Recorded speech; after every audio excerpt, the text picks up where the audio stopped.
முதமலை இணையதள வானொலியினூடாக உங்களுக்கான நேரம் என்னும் நிகழ்ச்சியில் கனடாவில் இருந்து ஒலிபரப்பாகும் பூம்புணல் நிகழ்ச்சிக்காக இன்று நாங்கள் இணைந்திருக்கின்றோம். நேயர்களே, நாங்கள் இன்று எங்களுடைய அருமையான சகோதரர் பேரம்பலம் அவர்கள் எங்களோடு இணைந்துள்ளார். அவர் ஒரு அருமையான விடயத்தை பற்றி உரையாடுவதற்காக இன்று எங்களுடன் வந்து சேர்ந்துள்ளார். ஆகவே நாங்கள் அவரை வணக்கம் வருக என்று அழைத்து கொண்டு எங்களுடைய நிகழ்ச்சியில் உள்வாங்கிக் கொள்வோம். வணக்கம் சகோதரரே. வணக்கம் சகோதரி. இன்று நாங்கள் இந்த உலகம் அழிவின் விளிம்பில் என்று சொல்லி எல்லோருக்கும் தெரியும். இந்த உலகம் என்ன நிலையில இருக்குதுன்னு சொல்லி அதுக்கு முக்கியமான காரணம் அது ஆத்மீகம் என்ற என்ன, பௌதிகம் என்ற என்ன, இதென்ற என்ன, தூய்மை தான் அதுக்கு காரணம். தூய்மை இல்லாம போக இந்த பூமி சரியான சங்கடமான ஒரு நிலையில் இருக்கு. அதாவது தத்துவங்கள் அப்படி இருக்குது, இயற்கை அப்படி இருக்குது, மக்களும் அப்படி இருக்குன்னு இதால பாதிக்கப்பட போறது முழு உலகமே பாதிக்கப்பட போகுது. எப்படி பாதிக்கப்பட போகுதுன்னு சொன்னால், நாங்கள் தூய்மையை இழக்கும் போது அது நாங்கள் ஞானத்தில் உள்ளது அது விகாரம்னு சொல்லி, தூய்மை இல்லையண்டா விகாரம். விகாரத்தில் நாங்கள் ஈடுபடுறோம், எங்களுக்கு என்ன செய்கிறோம்ன்றே தெரியாது. எங்களுக்கு காமம், கோபம், பேராசை, பற்றுன்னு சொல்லி ஞானத்தில் சொல்லுவோம். ஆனால் மற்றவை என்ற நடத்தைகள் என்ன மாதிரின்னு சொன்னால் பேராசை, அதுதான் முக்கியம். இப்போ இன்றைக்கு நீங்கள் பார்த்தீங்கன்னு சொன்னால் பொருளாதார பிரச்சனை இருக்குன்னு சொன்னால் அது ஒரு பேராசை. எல்லாரும் ஒத்துழைக்க வேண்டிய இடத்துல ஒரு சிலர் மாத்திரம் தாங்கள் தான் அதில் பெருசாக வரணும், தாங்கள் தான் இந்த நாட்டை உலகத்தை ஆள வேண்டும் இப்படி என்ற ஒரு நிலையில இருக்க இந்த இயற்கை பாதிக்கப்படுது. எப்படி பாதிக்கப்படுதுன்றா, இப்ப நாங்கள் விஞ்ஞானம் இருக்குது. விஞ்ஞானம் பல பல கண்டுபிடிப்புகளை கண்டுபிடிக்கிறதால அந்த மக்களுக்கு அதால எத்தனையோ வகையான உடல் ரீதியான பாதிப்புகள் இருக்கு. அதை அவர்கள் சிந்திக்கிறே இல்லை. அநேகமாக நாங்கள் ஒரு 4-5 வருடத்துக்குள்ள எவ்வளவு துன்பத்தை அனுப்பியோம். கொரோனா வந்தது, அடுத்த பஞ்சம், பட்டினி, பொருளாதார பிரச்சனை, இப்படி எத்தனையோ பிரச்சனைகள். இந்த பூமி எங்களுக்காக ஆக்கப்பட்டது 5 தத்துவங்களாலும் இயற்கையாலும். தத்துவங்கள்னா நிலம், நீர், தீ, காற்று, ஆகாயம். இதனால தான் இந்த பூமியே ஆக்கப்பட்டது. ஆனால் பூமியே அழிக்க முடியாது, தத்துவங்களையும் அழிக்க முடியாது. தத்துவத்தை அழிச்சா பூமி இல்லை. இந்த பூமி ஆக்கப்பட்டது தத்துவங்களால். ஆனால் அது பராமரிக்கப்படுவது இயற்கை வளத்தால். இயற்கை வளம் வேண்டாம், மரம், செடி, காடு, மலை, ஆறு, சமுத்திரம், நதி, எல்லாம் நீர்நிலைகள் எல்லாமே இதா போய். இந்த கடலை எடுத்தீங்கன்னா கடல்ல சரியரவாசி கழிவுகள் தான். அதுவும் நெஞ்ச கொடுக்கின்ற கழிவுகள் எப்படின்னு சொன்னா பிளாஸ்டிக் கழிவுகள். அந்த பிளாஸ்டிக்கை பார்த்தீங்கன்னு சொன்னா கடல்ல நீங்க கரையில போய் பார்த்தீங்கன்னு சொன்னா, நாங்கெல்லாம் அனழுதி இருக்கிறோம், பார்த்தா ஒரு பிளாஸ்டிக் தான் அடைஞ்சு கிடக்கும். அப்போ ஒரு சின்ன தீவிலே எவ்வளோண்டா பெரிய நாடுகள்ல இவ்வளவு வந்திருக்கு. பிளாஸ்டிக் கழிவுகளை அந்த மீன்கள் சாப்பிடுது, அங்கே உள்ள உயிரினங்கள். அது தெரியா.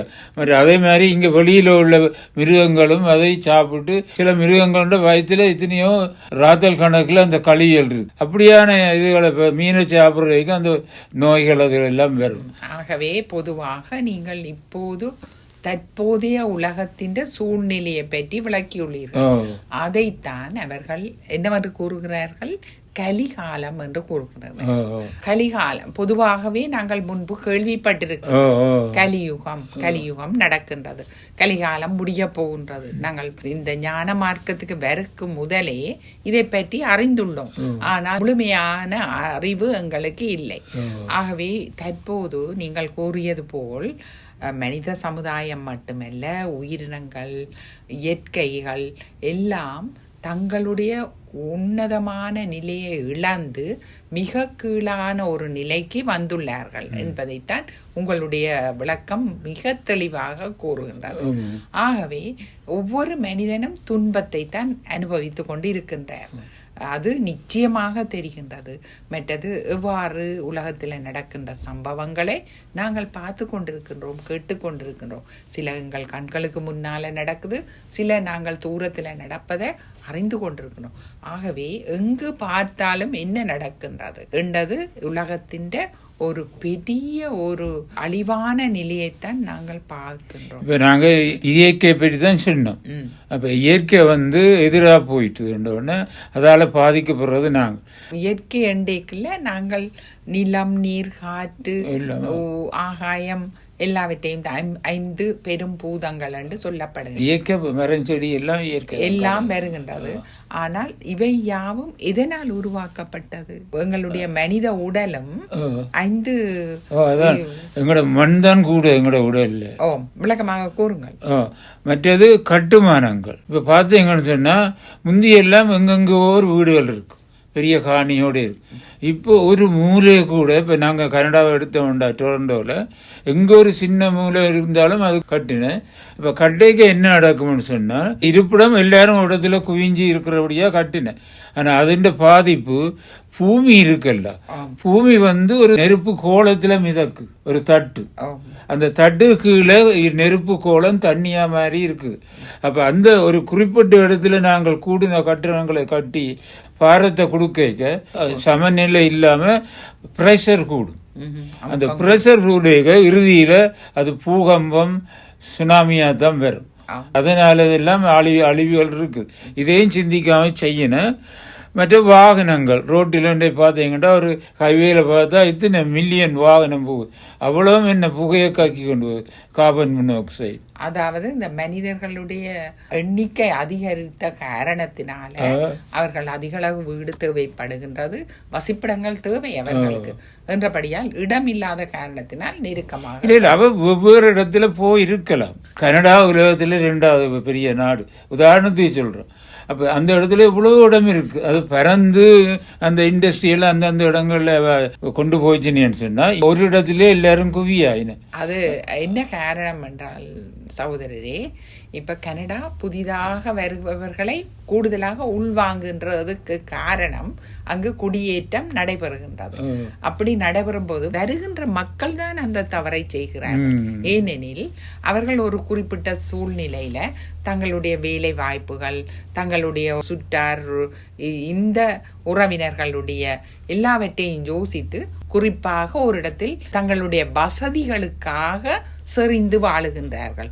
ஆனால் உண்மையாக வாழ்வதென்றால் பரந்துபட்ட அளவில் வாழும் பொழுது இந்த நெருக்கம் குறைக்கப்படலாம் என்றபடியால் அவர்கள் அதை பற்றி முழுமையாக சிந்தித்து இந்த விஞ்ஞானத்தையும் அடிப்படையாக கொண்டு அவர்கள் சிந்திக்க வேண்டும். இப்பொழுது உங்கள் உள்ளத்திலும் இல்லத்திலும் நம் உணர்வுகளோடு ஒன்றி கலந்த அமுதமலை இணையதள வானொலியினூடாக தொடர்ந்தும் நாம் எமது மேலதிக விஷயங்களை அறிந்து கொள்வோம். மேலும் மற்ற கட்டுமானங்களை பற்றி சொல்லிக்க, இப்ப நாங்க இருந்த வீட்டு பக்கம் வயல்வெளியும் மரங்கள் தான் இருந்தது. இப்ப அவ்வளத்தை மலித்து இந்த மாக்கன் ரோட் நடுக எல்லாம் பெரிய பெரிய பில்டிங்கு. ஒரு பில்டிங்கை பார்த்தா 300-400 மீட்டர்ல இருக்குது. அமேசான் இருக்குது, கனடா போஸ்ட் இருக்குது, அது மாதிரி கணக்கு எல்லாம் இருக்கு. என்னடா அப்ப எங்களுக்கு என்ன நடக்குது, அந்த இடத்துல மரம் செடி இல்லை, அப்போ வெப்பம் கூடுது, மழை இல்லை, இயற்கையான சூழல் பாதிக்கப்படுது. அதாவது ஆரம்ப காலத்துல நீங்கள் வந்த பொழுது நீங்கள் அவதானித்திருக்கலாம், ஒரு குடியிருப்பு சூழலை அண்டி பாடசாலைகள் மற்றது பூந்தோட்டங்கள் எல்லாம் சிறு தொகையான இயற்கை மரங்கள் நிறைந்த பகுதிகள் எல்லாம் விடப்பட்டுத்தான் இந்த அமைப்பு அமைக்கப்பட்டது. ஆனால் தற்போது இந்த நிலைமை முற்றாக மாறியுள்ளதை நாங்கள் காணக்கூடியது. அதனால வெப்பம் கூடுது. வெப்பம் கூட இருக்கிற காடும் எரியுது. ஏன் மழை இல்லை, அந்த மரங்கள் காற்றுனால இப்ப வெப்பம் என்ன நடக்கும், காற்று வரும். அது நீங்களா பார்த்துருக்கலாம் நேற்று. ஏன்னா மழை இல்லை, வெப்பம், அந்த இடத்தை நிற்கிறதுக்கு காற்று வந்துண்டு. ஏன்னா வெப்பத்தால காற்று வெளியே போய் அப்ப அதை நிரப்புறதுக்கு சில நேரம் மழையோட வரலாம், அல்ல வெப்பமான காற்று வரும். அப்படி வெப்பமான காற்று வரைக்க அந்த மரங்கள் எல்லாம் ஒன்றோட ஒன்று இணைஞ்சி காட்டு தீ அணைக்க முடியாது அந்த காட்டு. அப்ப காட்டு தீயை பார்த்தீங்கன்னா இப்ப நீங்க சென்ற கிழமை எல்லாம் வானம் எல்லாம் ஒரே புகை மண்டலம். அப்ப எல்லாம் சொல்லிச்சுன்னா வெளியில போகாதீங்க, காற்று சாதாரணமா இல்லை. அப்ப இதால உண்மையில நான் உதாரணமா நேற்று எங்க வீட்டுல பார்த்தேன், நான் விரல் வச்சு தண்ணி எடுக்கிறேன், 4 விரல் வச்சு அதைத்தான் இந்த பயிர் கொடிக்கு பாய்க்கிறது மழை தண்ணி. நேற்று பார்த்தா சரியா செத்த நிறத்துல இருக்கு. ஏனென்றா அது வாயு மண்டலத்தில் இருக்கின்ற கழிவுகள் எல்லாத்தையும் கரைத்து கொண்டு வந்து பூமியை அடைகின்ற. அப்ப அதை நாங்கள் சுவாசிக்க என்ன நடக்கும்? எங்களுக்கு நோய் வரும். என்னென்ன நோய் வருது பாருங்க. சுவாச காற்றால் வரைக்க கொரோனா வருது, ஒவ்வொரு இதெல்லாம் அதோட சேர்ந்து அந்த கிருமிகளும் வந்து நடுக எல்லாரும் மாஸ்க் போட்டு இருந்தாலும் அது வீடு எல்லாம் இருக்கும், அது உங்களுக்கு தெரியும். அப்போ நோய்கள் வரைக்க என்ன நடக்கும்? மக்கள் பாதிக்கப்படுவினர். அதால அரசாங்கங்களுக்கெல்லாம் இவ்வளவு செலவு, இந்த மருந்துகள் எல்லாம் இது பண்ணணும் இல்லையா? பொருளாதார பிரச்சனை. இந்த இது இருக்க என்ன நடக்கும்? நோய் வரும். அதனால பிறகு பொருளாதார பிரச்சனை வரும். பொருளாதாரம் சொல்லிக்க ஒரு சிலர் வறுமையில இருப்பினர், ஒரு சிலர் பணக்காரர். இப்ப பணக்காரர் இன்னும் பணத்தை தான் தேடி என்றிருக்கிறாங்களே ஒழிய அந்த வறுமையில இருக்கிறவைக்கு அதை நாங்க பகிர்ந்து செய்யணும் செய்யறே இல்லை. அப்ப அதனால என்ன நடக்கும்? மக்களோட மனப்பான்மை இதுல பாதிக்கப்படுக அந்த சூழல் வந்து பாதிக்கப்படுது. அந்த ஞானத்துல இருக்கு என்னன்னா, நீங்க கவலைப்பட்டீங்கன்னா அந்த சூழலும், நீங்க சந்தோஷமா இருந்தீங்கன்னா சூழலும் சண்டு வரும். அப்படி சூழல்ல இருக்க மக்கள் எல்லாம் மனித இதுல இருக்க மாட்டேங்க. அப்ப எங்க களவெடுப்பின, பொய் சொல்றது. இப்ப பாத்தீங்கன்னா ஒரு வாகனம் வீட்டுல நிக்க இயலாது. எல்லாம் வந்து எல்லாம் விலை கூடின வாகனங்கள் எல்லாத்தையும் டெக்னாலஜியால் களவெடுத்துட்டு போய் வேறு வேறு நாடுகளுக்கு போயின்னு பிரச்சனை வருது. இந்த பிரச்சனை எல்லாத்தாலையும் என்ன நடக்குது? மக்களுக்கு வந்து ஒரு ஒழுக்கக்கேடான ஒரு சூழ்நிலைக்கு மனித சமுதாயம் தள்ளப்படுகின்றது. இப்ப நாங்கள் ஆரம்ப காலத்திலே இருந்து பார்த்து கொண்டோம் என்றால், இப்ப இருக்கிற சூழ்நிலையில எங்களை சூழ எல்லாம் சூழலும் மாசடைந்து மக்கள் நோய்வாய்ப்பட்டு, அதனால பொருளாதார நிலை மிகவும் சீர்கெட்டு காணப்படுகின்றது. நீங்கள் கூறுவது போல மனித சமுதாயம் தாங்கள் எங்கே போகிறோம் என்பதை தாங்களே உருவாக்கி அந்த கேடான ஒரு சூழ்நிலையை நாங்கள் மட்டுமல்ல, இந்த உலகத்தில் வாழுகின்ற ஒவ்வொரு மனிதரும் அதை அனுபவம் செய்யக்கூடியதாக உள்ளது.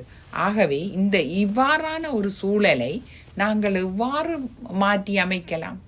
மாற்றி அமைக்கிறோம்னு சொன்னா, நாங்கள் ஞானத்தின்படி சொன்னா உங்களுக்கு தெரியும், நாடகம் ஒன்று இருக்கு. நாங்கள் இந்த ஞானம் என்று நீங்கள் அடிக்கடி கூறுகின்றீர்கள். இந்த ஞானத்தை பற்றிய விளக்கத்தை, ஏனெனில் இந்த எங்களது நேயர்கள் எல்லாரும் அதை பற்றி அறிந்தவர்களாக இருக்க முடியாது என்றபடியால் நீங்கள் அதற்கான ஒரு சிறு விளக்கத்தை கூறிக்கொண்டு அதை தொடர்ந்தீர்கள் என்றால் எல்லாரும் தெளிவாக புரிந்து கொள்ளக்கூடிய. இந்த ஞானத்துல வந்து நாங்க பிரம்மகுமாரிசில இருக்கிறோம். நீங்கள் பிரம்மகுமாரிகள் ஆன்மீக பல்கலைக்கழகத்தின் ஒரு கிளையில் படித்து ஒரு மாணவராக இருக்கின்றீர்கள். என்ன கற்பிக்கின்றார்கள்? அதுல வந்து நாங்கள் ஒழுக்கமாக இருக்கிறதுக்கு நாங்க முயற்சி செய்யறோம். நாங்க முயற்சி செய்ய சூழல் வந்து ஒழுக்கம் இல்லாம இருக்கும். நாங்க வந்து 60% செய்ய வேண்டியதை முழு வீதமாக நாங்க முயற்சி செய்ய வேண்டியது. அதாவது நீங்கள் முன்பு கூறியது போல இந்த உலக சமுதாயம் ஒரு சீர்கெட்ட நிலையில இருக்கிறது. சமுதாயம் மட்டுமல்ல, சுற்றுச்சூழல் எல்லாம் பாதிக்கப்பட்ட நிலையில இருக்குது. அப்ப இந்த நிலையில இந்த பிரம்மகுமாரிகள் ஆன்மீக பல்கலைக்கழகத்தின் கல்வியானது ஒரு மனிதனை தூய்மையுள்ள ஒரு சமுதாயத்தை உருவாக்குவதற்கு ஒவ்வொருவரும் என்ன மாதிரியான வாழ்க்கையை வாழ வேணும் என்பதை வழிகாட்டு. அதுக்கு உதாரணம், இந்த ஞானத்துக்கு முதல் இருந்த சன்னியாசிகள், சித்தர்கள், முனிவர்கள் எல்லாரும் அவ வந்து தூய்மையா இருந்தார். ஒழுக்கம் கேட்க அந்த உலகமும் தூய்மையை கடைபிடிச்சு. ஆமாம், ஆரம்ப காலத்தில அவர்களைத்தானே மேலானவர்களாக மக்கள் கருதி அவர்களுடைய அறிவுரைகளை கேட்டு நடந்த கேட்டபடியா ஒவ்வொருத்தரும் கொலை கொள்ள களவு எதுவும் இல்லை, மக்களும் ஆரோக்கியா நீண்ட ஆயுளோட வாழ்ந்தவர். ஆனா அவர்களும் அந்த முந்தி இருந்த சன்னியாசிகள், சித்தர்கள், முனிவர்கள் எல்லாம் இப்ப காட்டிலிருந்து நகரத்துக்கு வந்து அவர்களுடைய நோக்கமும் வேறாகிவிட்டது. அவர்களுடைய தேவைகள், அவர்களுடைய மனப்பாங்கு எல்லாம் ஆரம்பத்தில் இருந்தது போல இல்லை. ஆடம்பர வாழ்க்கை. அவ இந்த பாத்தீங்கன்னு சொன்னா அவ நடத்தைகள், கட்டிடங்கள், கார்கள், வாகனங்கள் எல்லாம் பார்த்தா எல்லா மக்களும் தங்களோட பொருளாதாரத்தை அவையிட்டு தான் கொண்டு குவிக்கின. நீங்க முன்பு கூறியது போல இது எதனால் ஏற்பட்டது என்று நினைக்கிறீர்கள்? மனிதனுடைய பேராசை. பேராசை தான் காரணமாக இருக்கின்றது. அதான் பண பேராசை.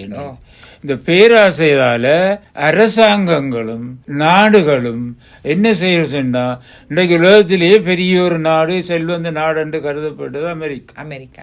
அந்த அமெரிக்கா இப்ப துன்பத்தை அனுபவிக்குது. என்ன காரணம்டா, அந்த பொருளாதாரம் முழுக்க உண்மையிலேயே அந்த ரம்பிலையும் ஒரு காரணம் இருக்கு. என்னண்டா, எல்லா சாமானையும் இந்த அமெரிக்காவில் குவிச்சு அந்த டாலரை இவ எடுத்துட்டு போயிரு. ஆனா இவைக்கு ஒரு பிரயோசனம் இல்லை. அப்ப அதனால அவ என்ன சொல்லிச்சுன்னா, அவரும் அது ஒரு பிழையான வழியில தங்களுக்குன்னு சொல்லி டேக்ஸ் போடாம, இங்கிருந்து வர சாமானுக்கு டேக்ஸ் போடாம அங்க மக்கள் பாவிக்கிற சாமானுக்கு தான் டேக்ஸ் போடுன்னு. யாரு பாதிக்கப்படுறது? மக்கள் தான் பாதிக்கப்படுறாங்க. அதனால அவர் நினைக்கிறார் என்னன்னு சொன்னா, அப்படின்னு சொன்னா தங்க நாட்டு மக்கள் இந்த வெளிநாட்டு சாமான வாங்குறத தவிர்ப்பார்கள். அதால என்ன நடக்குது, இவர்கள் தான் முந்தி தங்களோட பணக்காரர்னு சொல்லி அந்த எல்லா தொழிற்சாலைகள் எல்லாம் வேறு நாடுகளுக்கு அனுப்பிவிட்டார்கள், மலிவான சாமான்கள் செய்து கொண்டுடலாம்னு சொல்லி. இப்ப உதாரணமா பாத்தீங்கன்னு சொன்னா, அந்த அமெரிக்கா யூனிவர்சிட்டியில உள்ள பிள்ளைகள் இந்த நைக்க சாப்பாடு போடுறே இல்லை. நைக்கி ஏன்னு சொன்னா, அந்த நைக்கு சைனாவில் $1 தான் சம்பளம் கொடுக்கணும் ஒரு சப்பாத்து. ஆனா இங்க நூற்றுக்கணக்கான டாலருக்கு விற்கணும். அதால அந்த மக்கள் பாதிக்கப்படுறாருன்னு சொல்லி அந்த இறக்கத்துல அது எடுக்கிறே இல்லை. இப்ப இவர் என்ன செய்யறார், எல்லாத்தையும் எங்க நாட்டுக்கு கொண்டு வாங்க, சாமான கொண்டு இல்லை, இண்டஸ்ட்ரி எல்லாத்தையும் கொண்டு வாங்க. உதாரணமா ஆப்பிள் இதை சொல்றாரு, கொண்டு வாருங்க. இங்க அவங்க சொல்றாங்க, உங்க இந்த நாட்டுல சம்பளம் கூட, விலைவாசி கூட, செலவு கூட எங்களுக்கு. இப்படியான இதுல அவங்க இந்தியாவை கொண்டு போகாதீங்கன்னு மறைக்கிற. அப்ப நாடுகளுக்கு பிரச்சனை. அதான் இவர்களுடைய பேராசை காரணமாக தங்களுடைய அரசியல் சட்ட அமைப்புகள்ல மாற்றி அமைப்பதனால மிகுந்த துன்பத்தை யார் அனுபவிக்கின்றார்கள்? அந்த நாட்டு மக்கள் தான். இப்பொழுது உங்கள் உள்ளத்திலும் இல்லத்திலும் நம் உணர்வுகளோடு ஒன்றி கலந்த அமுதமலை இணையதள வானொலியினூடாக மேலதிக விஷயங்களை அறிந்து கொள்வோம். எத்தனையோ 100 நாடுகள் சாமான் வாங்கின, அவ்வளவு சாமானையும் திடீர்னு நிப்பாட்டினோன்னா அந்த அவ்வளவு நாடுகளும் பெரிய பொருளாதார கரைச்சல் சிக்கல்ல உலகம் முழுக்க ஒரு நாட்டில இருந்து இதன் தாக்கம் பரவியுள்ளது. இதனால் அந்த நாட்டு மக்கள் தான் அரசாங்கம் பாதிக்கப்படுகின்றது. அடுத்தது அந்த நாட்டில வாழுகின்ற ஒவ்வொரு மக்களும் எல்லாரும் பொருளாதார பிரச்சனை. அடுத்து என்ன நடக்கும் என்று தெரியாம ஒரு நிலையில மக்கள் ஒரு உலகத்தின் 2 கட்ட நிலையில இருக்குன்னு.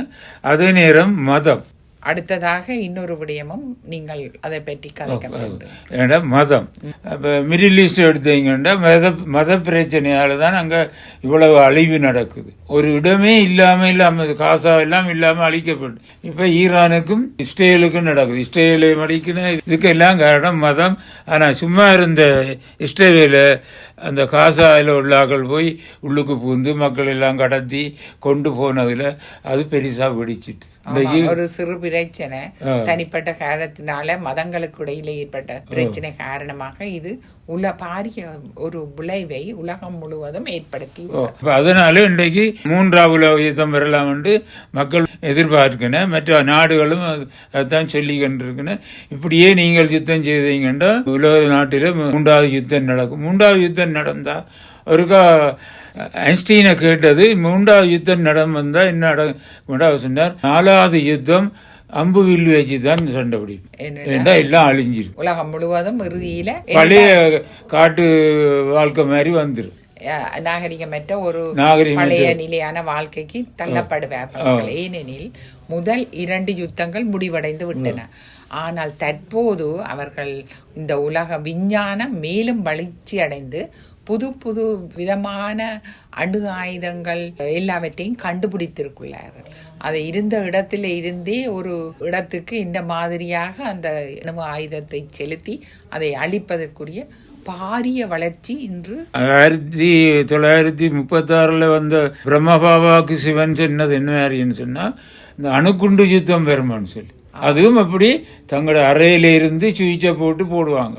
அந்த நேரத்தில் அவர் அந்த தன் ஞானத்தின் உதவினால சிவபாபா கொடுத்த ஒரு ஒளியினால அந்த வரப்போகின்ற ஒரு இதை அவர் அறியக்கூடியதாக இருந்தது. ஆனால் தற்போது அந்த உலகின் விளிம்பு அழிவின் விளிம்புக்கு வந்துள்ளதை நாங்கள் எங்களோட கண்களால் பார்க்கிறோம். அப்படி பார்க்க அவர் கூறியதை நாங்கள் ஞாபகப்படுத்தும் போது எவ்வளவு தத்துரூபமாக உண்மையாக இந்த சம்பவங்கள் நடைபெறுகின்றது. அடுத்தது ரஷ்யா அடுத்தமுண்டா உலகத்தில் ஒரு பெரிய நாடு, അതിൻ്റെ ഭാഗമായി ഇരുന്നതാണ് ഉക്രൈൻ ഉണ്ടത്. അല്ല 25 നാടുകളെ വേറെ വേറെ നാടുകൾ സർവാധികാരി നാടുകൾ அந்த நாடுகளை பிரித்து ரஷ்யாவை தனிப்பட்டு விட்டுருந்தேன். அதான் இப்ப துண்டுபட்டு ஒற்றுமையாக வாழ்ந்த போது அவர்கள் உலகத்தில் பெரியவர்களாக இருந்தார்கள். இப்ப துண்டுபட்டு போனதை இலகுவில யுத்தத்தை நிறுத்த வேண்டியவர்கள் அந்த சின்ன நாட்டுக்கு எல்லா ஆயுதங்களையும் கொடுத்து, அதையும் சும்மா கொடுக்க இல்லை, காசு கொடு, ஏன்னா அவங்களோட வளம் இருக்கின்றபடிய அதை திரும்ப பெறலாம்ன்ற நம்பிக்கையோட கொடுக்கினேன். அப்போ ஒரு பெரிய நாட்டு ஒரு சிறிய நாடு தண்டேக்க அந்த பெரிய நாடு வளம் பொருந்திய நாடு அது இல்லையா. அங்கதான் கூடுன அணுகுண்டு யுத்தெல்லாம் அங்கே எத்தனையோ 5000 6000 குண்டு இருக்கு.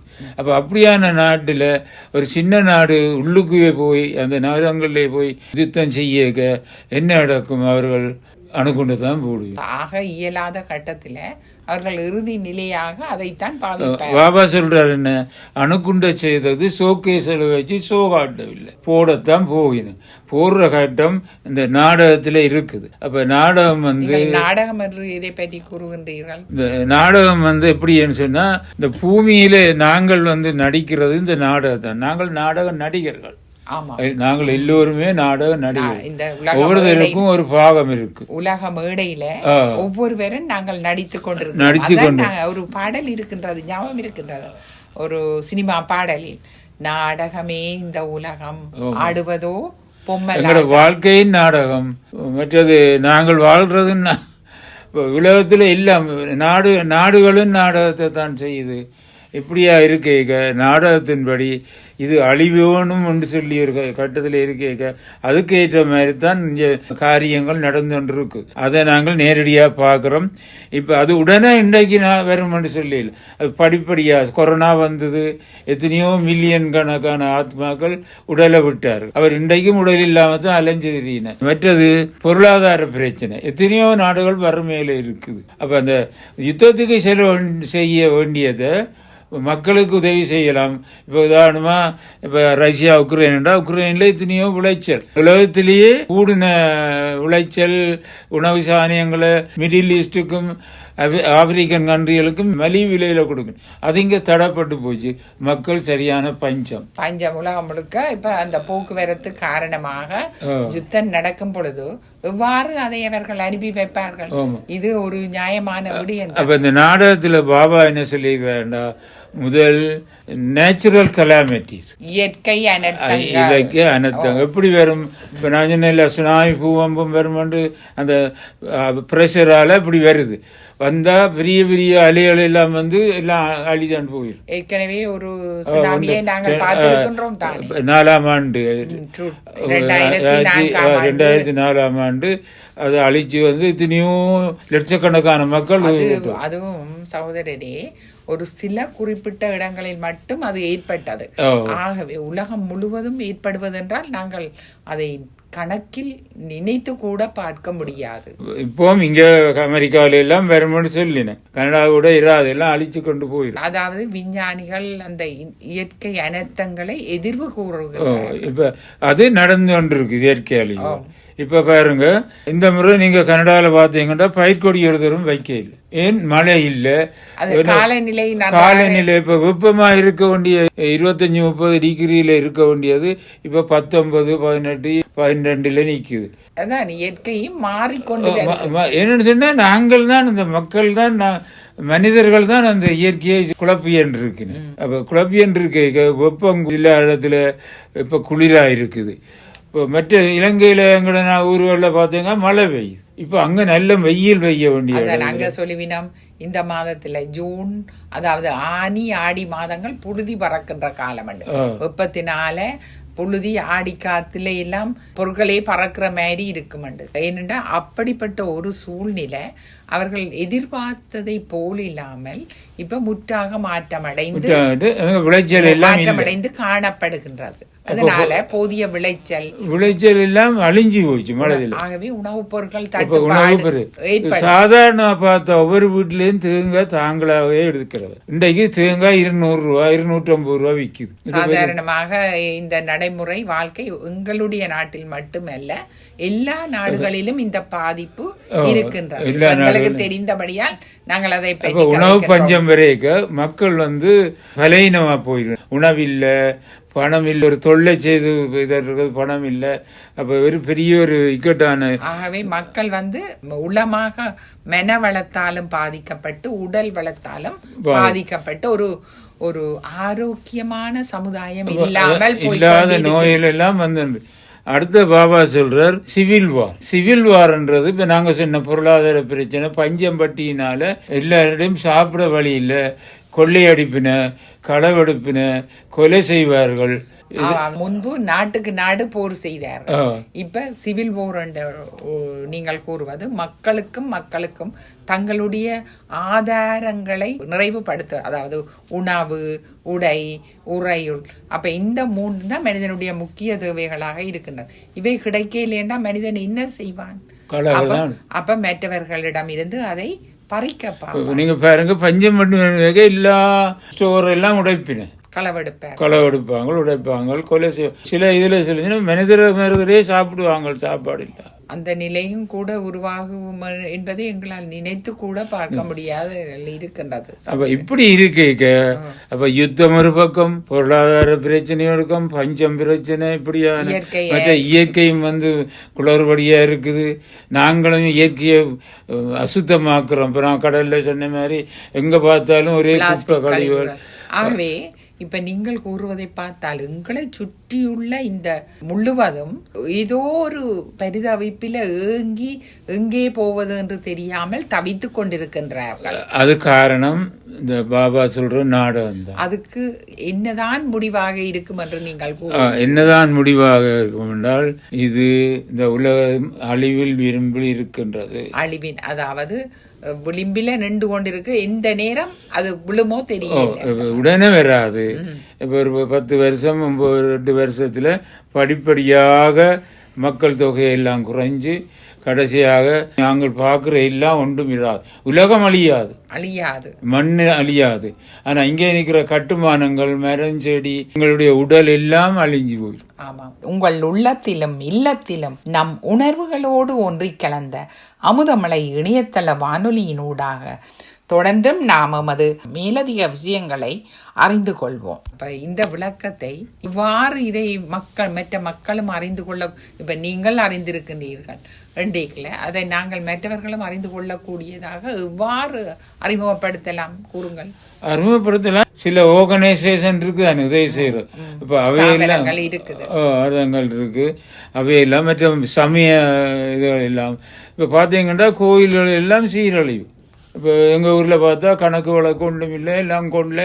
ஆரம்ப காலத்தில் கடவுள் மீது மனிதன் எவ்வளவு ஒரு நம்பிக்கை வைத்திருந்தான். ஆனால் இப்போது பார்க்கும்போது அந்த நம்பிக்கை சீரழிந்து விட்டு, நம்பிக்கை இல்லைன்னு சொன்னோன்னா மனுஷனின் நம்பிக்கை இல்லாம சூழலே பாழா போச்சு. சூழல் பாழா போனா அந்த நாடு உருவாகாது, அழிவுதான் ஒரே நோக்கித்தான் சென்று அழிவு நிச்சயமாக நடைபெறும். இப்போ இந்த யுத்தத்தை நீங்கள் பார்த்தீங்கன்னு சொன்னால் மக்கள் எல்லாம் நாங்கள் எல்லாம் உடலை விட்டு பிரிய போகிறோம். அதுக்கு முதல் இப்படியான இப்போ பிரம்மகுமாரிஸ் அப்படியான இதுகளில் நீங்கள் சேர்ந்து அதுகள் இவை வேறு என்று இல்லை. ஆக ஒரே ஒரு வழியைத்தான் சிவபாவா, அதாவது சிவன் தந்தை எங்களுக்கு கூறியுள்ளார். நாங்கள் இந்த ஞானத்தை எடுத்தபடியால் அறிந்துள்ளோம். ஆகவே வேறு ஒரு வழியும் இல்லை. அவர் சில வேளைகளில் சொல்லுகின்றார், இந்த ஒரு கடை மாத்திரம்தான் உள்ளது. ஆகவே நாங்கள் என்ன செய்ய வேண்டும்?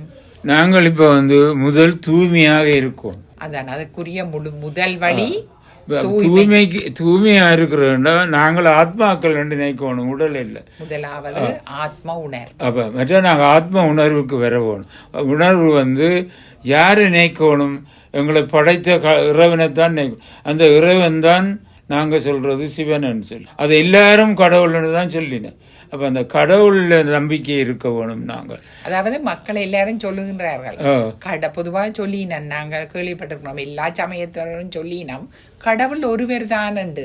ஆனால் அந்த கடவுளை அவர்களுக்கு தெரியல. இப்ப தெரிய வேணும்னு சொன்னா பிரம்மகுமாரிய ஈஸ்வரிய விஸ்வவித்யாலயத்துல இப்ப பாத்தீங்கன்னா இந்திய அரசாங்கமே இவையத்தான் ரெகனைஸ் பண்ணியிருக்கு. மற்ற பாபாவும் சொல்றார், சிவன் சொல்றார், இறுதியில அனைத்து ஆட்சியும் உங்களோட தான் ஒப்படைக்கப்படும் பிரம்மகுமாரி. ஆனா அங்கேயும் போய் பார்த்தனா இங்க வந்து பார்த்தா இதுதான் ஒரு அரசாங்கமா நடக்குது. இறுதியில மக்கள் எல்லோரும் இந்த நிலையத்துக்கு தான் வந்து சேருவார்கள் என்று நீங்கள் எந்த ஒரு ஸ்தாபனமும் இப்படி இல்லை. உலகம் முழுக்க 200 இடங்கள்ல இந்த நாடுகள்ல இருக்கு கிளை நிலையம் இருக்கு. அது வந்து தூய்மையான எண்ணங்கள், தூய்மையான வார்த்தைகள், தூய்மையான செயல்கள் கொண்ட ஒரு யக்ஞம் தான் இது. சத்தியமான சிவன் வந்து இந்த சத்தியமான ஞானத்தை சொல்லும் போது அந்த சத்தியம்தானே இறுதியில் நிலைக்கும். அப்ப அதற்குரிய ஒரு நடைமுறை ரீதியாக இந்த உலகம் நடைபெற்று கொண்டிருக்கின்றது. நீங்கள் கூறுவது போல ஒரு பகுதியில் நம்மை சுற்றி இந்த சூழ்நிலைகள் கேடான நிலையில் இருந்தாலும் எல்லா மக்களும் இறுதி நேரத்தில் நீங்கள் இங்குதான் வந்து சேருவார்கள் என்று கூறுகின்றீர்கள். ஏனெனில் இது சத்தியமான சிவன் சொல்லும் சத்தியமான பக்தியிலேயே அவருக்கு பேரு சச்சிதானந்தம் கொண்டு வச்சிருக்கு. சத்தியம் என்றா உண்மை, சித்தண்டா அவர் உயிரோடும் உணர்வோடும் பார்த்து பேரானந்த சொரூபமார். அதாவது சத்தியம் சிவம் சுந்தரமானவர். சிவம் என்றா அவர் சதாசிவன், கல்யாண்காரி, உலகத்துக்கே நன்மை அளிப்பாங்க. அவர் தான் கடவுள். இந்த எல்லாம் படைக்கப்பட்டது கடவுளால். ஆமா. ஆகவே நாங்கள் என்ன செய்ய வேண்டும் என்று கூறுகிறீர்கள்? நேயர்களுக்கு நாங்கள் முதல்ல ஆத்ம உணர்வு, அதாவது நாங்கள் ஆத்மாக்கள் என்பதை அறிந்து மற்றவர்களும் ஆத்மாக்கள். எங்களுடைய தந்தை பரமாத்மா, அவருடைய குழந்தைகள் நாங்கள். அப்ப அவருடைய குழந்தைகள் நாங்கள் எல்லோரும் எவ்வாறானவர்கள்? சகோதரர்கள் ஒற்றுமையா இருக்கும். ஒருத்தருக்கு துன்பம் கூடாது. ஒருத்தர் துன்பத்தை அவருக்கு நாங்கள் உதவி செய்யணும். அவ்வாறான ஒரு வழியைத்தான் இந்த ஞானம் எங்களுக்கு கொடுத்திருக்கிறது. இந்த உலகம் அழியத்தான் போகுது விளிம்பில. என்ன சொன்னா இதை வந்து இனி சீர்திருத்த முடியாது இந்த உலகம். தற்போது அதை நோக்கி அதுக்கு ஒரே ஒரு வழி சிவனால தான் செய்ய முடியும், கடவுளால. அப்ப அவர் வந்து இந்த பூமியை திரும்ப ஒரு அடுத்த கல்பம், அதாவது அடுத்த சக்கரத்துல ஒரு தூய்மையான உலகமாக்கி தூய்மையான மரங்களை அங்கே அனுப்பி படைச்சு ஒரு தூய்மையான உலகமாக அது சொர்க்கமாக இருக்கும். உங்களுக்கு சந்தோஷத்தை தவிர வேறு ஒன்றும் அங்கே இராது. ஆமாம். ஆரம்ப நாட்கள்ல எங்களுடைய குழந்தை பருவத்துல படித்திருக்கிறோம், சொர்க்கம் வேறு எங்கேயோ இருக்குது, மேலதான் காட்டுவார்கள். சொர்க்கம் இதுதான் இருந்தது. இப்பத்தான் எங்களுக்கு விளங்குகின்றது இந்த சொர்க்கம் வேறு எங்கேயும் இல்லை, நாங்கள் வாழுகின்ற இந்த உலகம்தான் சொர்க்கமாக இருந்தது. ஆனால் தற்போது எங்க இருக்கின்றது? நரகமாக அழிவின் விளிம்பில் நிற்கின்றது. இவர் இந்த ஞானத்துல சொல்லுவார், ராவணன் ரூபம் இல்லை, எங்களுடைய அந்த விகாரங்களால, காமம், கோபம், பேராசை, பற்று, அகங்காரம். இப்ப அகங்காரம் தான் கூட. அகங்காரத்தால எல்லாம் அழியுது.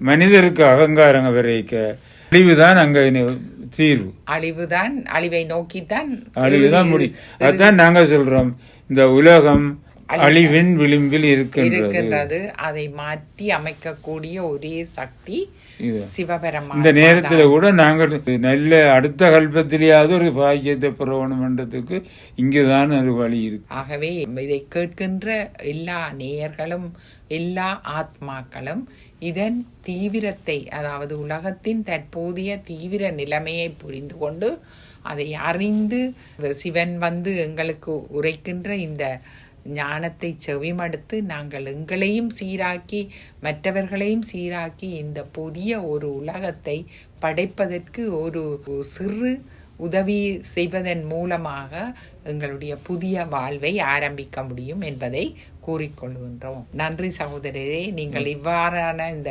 இன்றைய நிலையோடு இந்த உலகம் இருக்கின்ற சீர்கெட்ட நிலையை இருந்து நாங்கள் எவ்வாறு மீண்டு வருவதற்கான ஒரு வழியை எங்களுக்கு கூறியுள்ளீர்கள். ஆகவே இதன் மூலமாக எங்களுக்கு இந்த சந்தர்ப்பத்தை தந்த அமுதமலை இணையதள வானொலிக்கும் நாங்கள் நன்றியை கோரிக்கொண்டு விடை பெறுகின்றோம். உங்களுக்கும் இந்த சந்தர்ப்பத்தை தந்ததுக்காக நன்றிகளை கூறி நாங்களும் விடைபெறுகின்றோம். நன்றி சகோதரரே. வணக்கம். வணக்கம். அன்பான நேயர்களே, இதுவரை கனடாவில் இருந்து ஒளிபரப்பாகிய பூம்புணரை அமுதமலை இணையதளத்தின் ஊடாக உங்களுக்கான நேரம் என்னும் நிகழ்ச்சியில் கேட்டு ரசித்திருப்பீர்கள். ஒவ்வொரு செவ்வாய்க்கிழமை தோறும் ஒளிபரப்பாகும் இந்நிகழ்ச்சியை தவறாது கேட்டு மகிழ்ந்திடுங்கள். அது மட்டுமல்ல, தவறாது உங்கள் கருத்துக்களையும் விமர்சனங்களையும் எங்களுடன் பகிர்ந்து கொள்ளுங்கள். அது எமது முன்னேற்றத்திற்கு வழிவகுக்கும். நீங்கள் உங்களுடைய பகிர்வுகளை எங்கள் இணையதளம் மூலம் பகிர்ந்து கொள்ளலாம். தொலைபேசி மூலம் 09114145152 என்ற தொலைபேசி எண்ணின் மூலம், மின்னஞ்சல் ஊடாக feedback@amudamalai.in என்ற முகவரி மூலமும் எங்களுடன் பகிர்ந்து கொள்ளலாம். நன்றி நேயர்களே. நன்றி.